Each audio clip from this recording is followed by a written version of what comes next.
पुरी जिला कणास ब्लॉक अंतर्गत अडाल बडाल ग्रामर आशीर्वाद शिशु विद्या मंदिर छात्र छात्री माने 76तम गणतंत्र दिवस गोडिसा गोदा थाना परिसर में नियार ढंगरे पालन कले।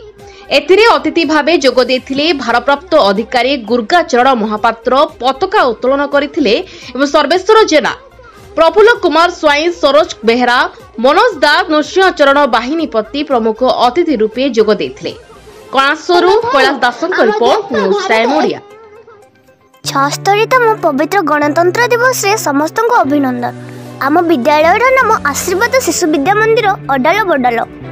साधारणतः गणतंत्र दिवस निज निज विद्यालय पालन करा जाए, हेले आमे कुनी कुनी छात्र छात्री माने एवं आम विद्यालय कर्मकर्ता और गुरुजी गुरुमा चिंता कले गड़िसागत थाना परिसर रे एही उत्सव पालन करबा पई। काहेकि ना जो माने सदा सर्वदा निजर सुख दुख को भूली निरंतर आम सेवारे लागि थांती सेमानक मुखरे टिके खुशी दिखेबा पई हमर प्रयास।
प्रणीत होइनथिला समस्त अनुभव कले जेहेतु आम देश स्वाधीनता लाभ करिछि तेणु आमे आम संविधान अनुसार आम देश को शासन करबा उचित। तेणु एक संविधान प्रणयन संस्था सृष्टि होला। एहार मुख्य थिले बी.आर. आंबेडकर। से थिले भारतीय संविधान जनक।